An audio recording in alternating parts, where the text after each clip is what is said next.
EuroLeague Playoffs represented by Αγάπη Κουτούλα. Επίσης κάνουμε και το πρώτο μας event για τα playoff στη Θεσσαλονίκη. Δεν ξέρω αν το έχεις πάρει χαμπάρι. Ολυμπιακός Μονακό. Ο Ολυμπιακός είναι τύπου rich confident ex. Χρειάζεται να προσπαθήσει πάρα πολύ, ξέρει την αξία του, είναι στα καλύτερά του αυτή τη στιγμή. Λίγο βέβαια control freak, θέλει να έχει το πάνω χέρι στην όλη κατάσταση, αλλά σου δίνει ασφάλεια, είναι you know where you're going. Μονακό απ' την άλλη είναι το new flashy crush, είναι κάτι καινούριο, βγάζει κάτι διαφορετικό, γι' αυτό σε τραβάει κιόλας. Σου στείλει τύπου μήνυμα στις 3 η ώρα are you up και θα πεις τώρα ό,τι είναι, ας πάμε τελευταία φορά, δεν είναι ποτέ η τελευταία φορά. Βαλένθια με τον Παναθηναϊκό. Η Βαλένθια μου βγάζει quiet guy vibes. Είναι solid, δεν ζητάει την προσοχή, μας έχει αποδείξει από την αρχή της σεζόν ότι έχει ένα στόχο και γενικά low-key. Ο Παναθηναϊκός απ' την άλλη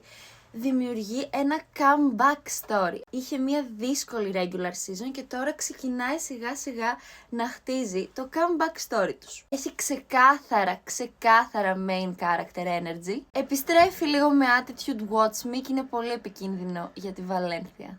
Real Madridis με Hapoel Tel Aviv. Η Real είναι η βασίλισσα. Old money aesthetic, old money ώρα γενικώς. Legacy, presence.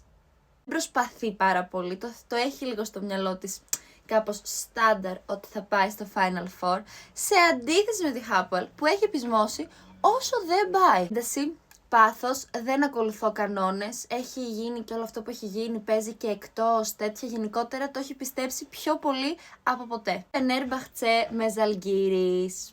Η Φενέρ είναι ο τοξικός σου πρώην. High standards. Εννοείται, high drama, είναι vibes, αν δεν απαντήσεις μέσα σε 5 λεπτά θα έχουμε θέμα και θα σε πάρω 15 τηλέφωνο να δω που είσαι και τι κάνεις. Αλλά δεν θα φύγεις, θα συνεχίσεις να υποστηρίζεις την Φενέρ.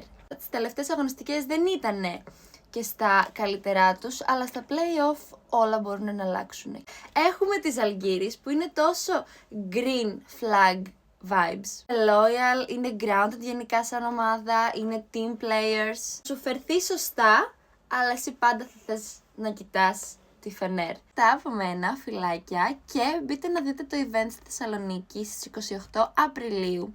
Θα μαζευτούμε όλες οι ντίβες μαζί να δούμε το Ολυμπιακός Μονακό, να κάνουμε σουσού, θα έχει και φαγητό, θα περάσουμε πάρα πολύ ωραία. Και see you there, στείλτε μου μήνυμα για να κάνετε κράτηση.